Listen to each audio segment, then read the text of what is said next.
Hi there, welcome to the series of Vue.js, and in this section we will discuss about class and style bindings. So let's start.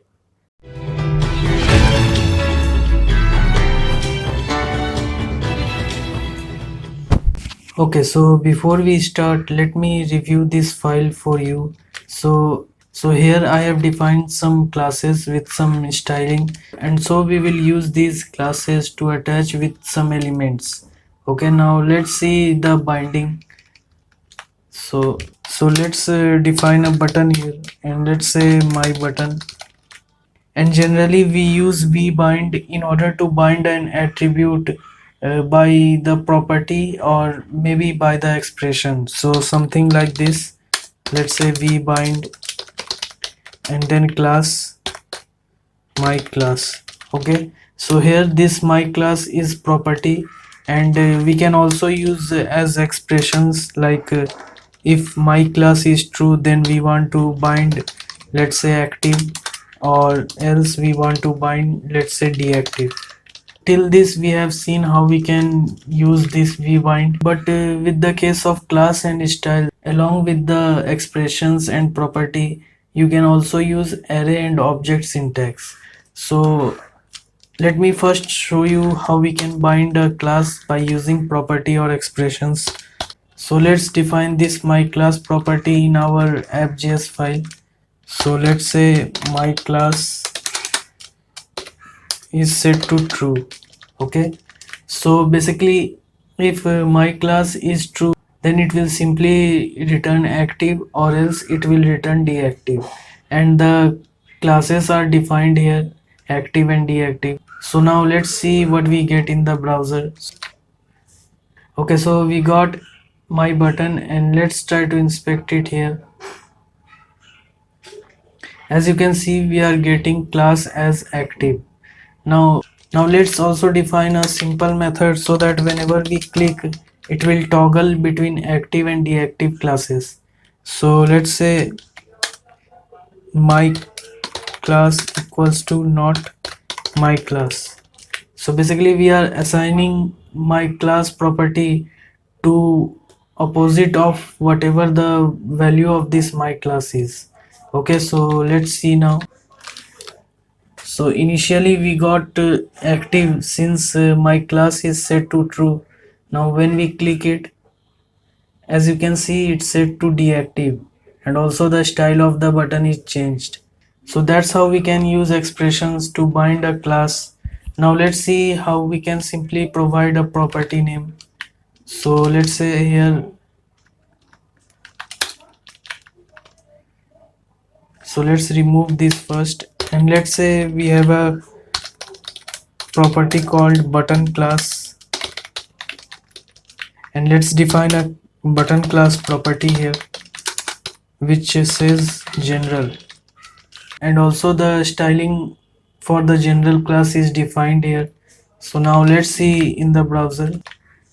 Okay, so we got a different style here. Now let's inspect.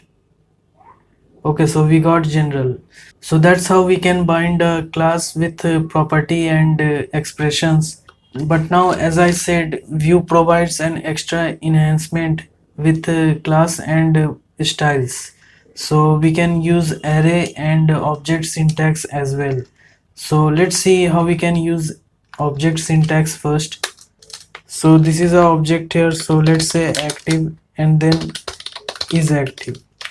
So basically this active is the class name which get bind to this class attribute, and this is active is basically the property. Now if this is active property evaluates to true, then only this active class will get bind to this class attribute, and if it's false, then this active class will not get bind with the class attribute.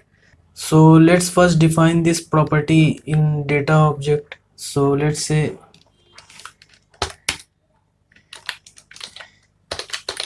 is active true. Now let's run this in the browser and let's see what we get. Okay, so let's inspect it here. As you can see, we got active class. Now remember, this active is the class name which will actually get bind with this class attribute, and it will get bind only if the expressions or the property on the right hand side will get evaluates to true. So here in this case, if this is active property evaluates to true, then only this active class will get bind. Now you can also define multiple classes here. So let's say deactive, and we want to bind it when is active is false, so not is active. Okay, now let's simply define a method in order to toggle the classes. So let's define a method here which will simply change the value of is active to its opposite.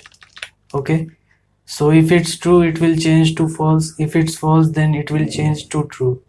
Now let's run this in the browser and let's see what we get. Okay, so we got active class here, as you can see. Now let's try to click it here. Okay, so we got deactive, and the styling of this button is also got changed. So again if we click, so again we got active, so basically it will toggle between the classes. So that was the object syntax for binding with the class attribute.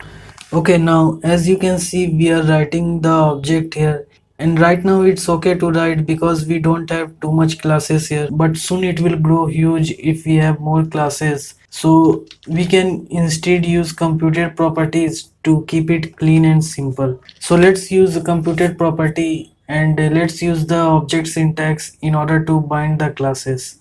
So let's say here button. Okay, so and let's simply bind the class with a computed property.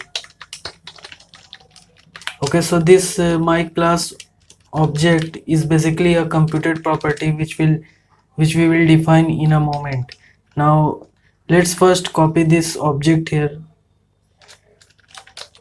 and now let's define this computed property. So in app.js file, let's say computed my class object, and it simply returns this object. Okay, and also remember, whenever we want to access any property from data object inside the computed property, we need to use this. So this dot is active, and then here also this dot is active. Now basically what this computed property is doing here, it's simply returning this object.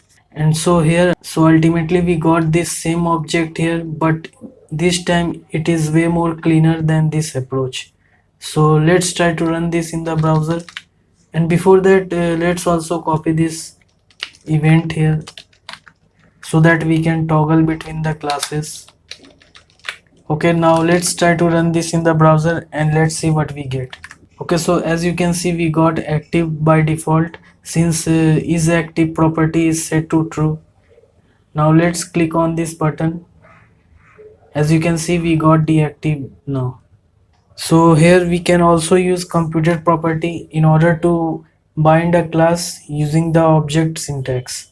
So this was the computed property with object syntax. So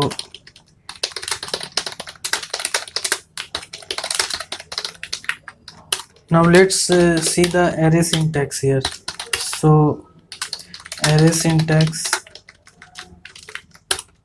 Now let's define the button here, and let's again say my button.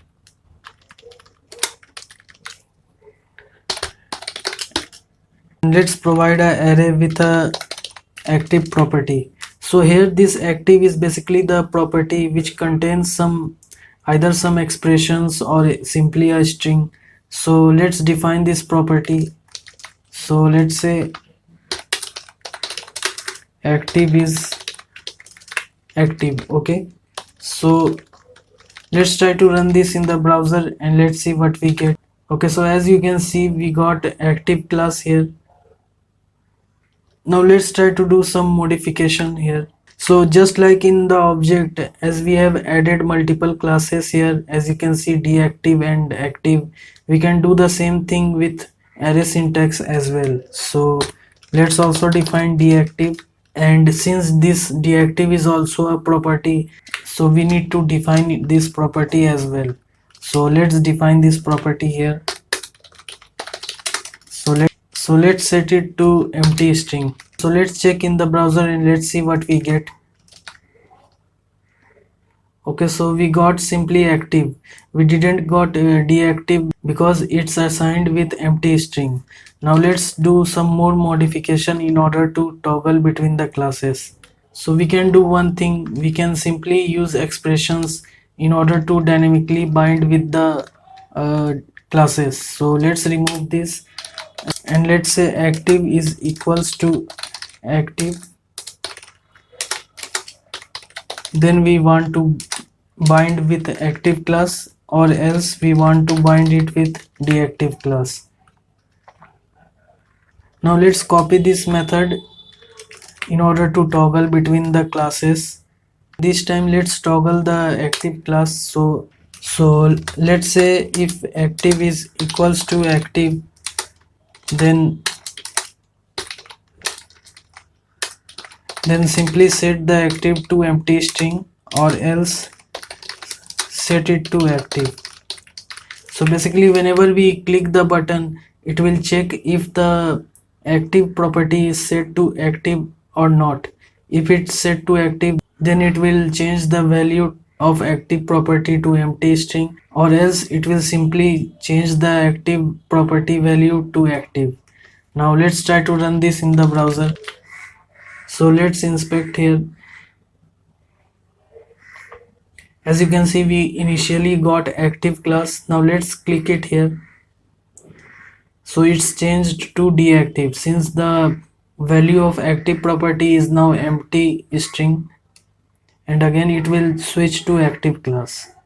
And again we can shorten this code and make it more clean by using computed property. So let's cut it out here. So let's say my class array here, and let's define this computed property. So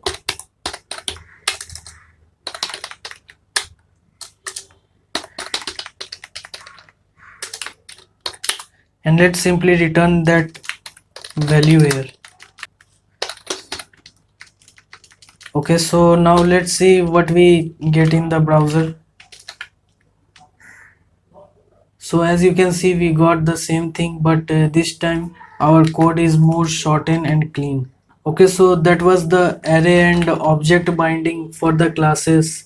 So always remember that we can also use array and object syntax with the classes along with the property and expressions. Okay, now let's see how we can use object and array syntax with the style. So uh,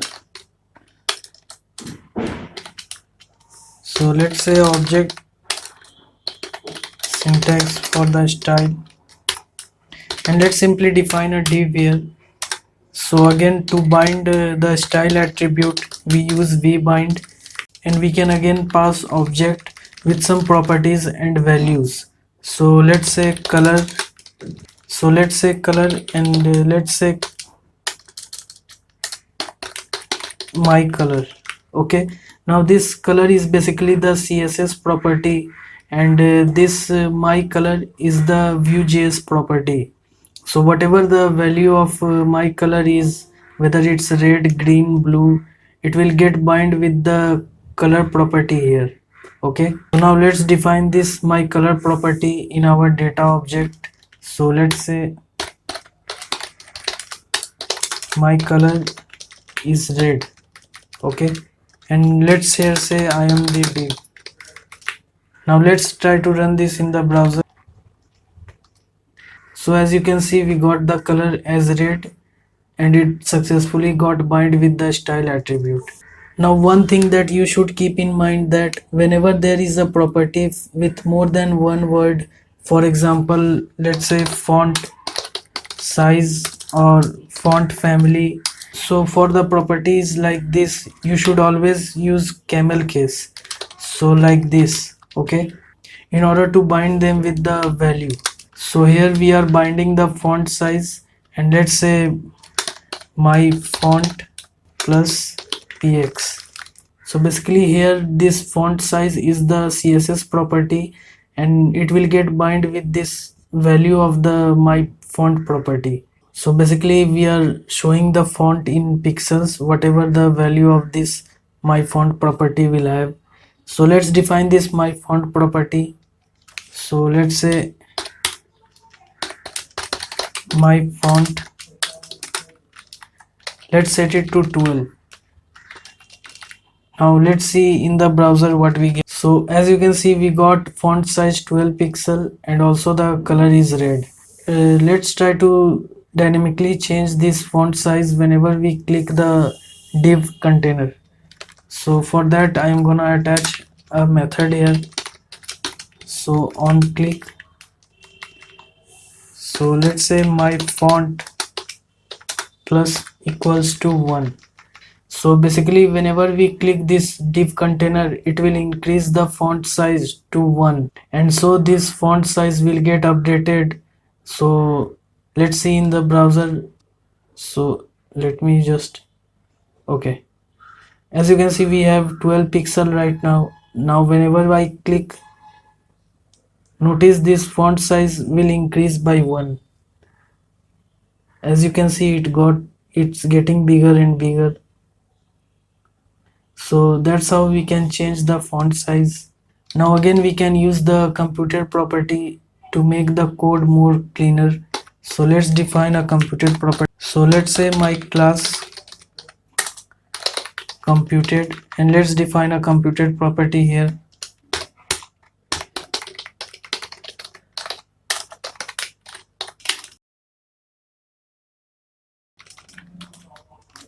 And let's simply return this object. Okay, now again we need to provide this.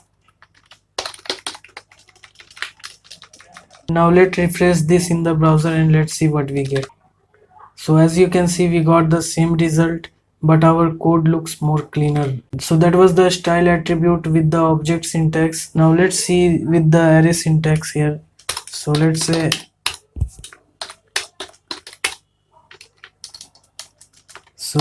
here array syntax for the style. So again we are taking the div container, and let's bind the style with an array. Okay, so here we can define multiple properties. Let's say color object or border object, and let's now define this color object and border object property. So let's say color object is color red, and background color is yellow. And let's do same thing for border object. So border and border radius. Let's also define some content here. So let's say I am the div. Okay, so as you can see, the style got applied successfully. Let's try to inspect here. As you can see, we got the color, background color, border, and the border radius. So again, keep in mind that whenever you are defining any CSS property of more than one word, you should use camel case. Okay, so I think that's it for this section. So till then, if you enjoy this video, please leave a like and please subscribe.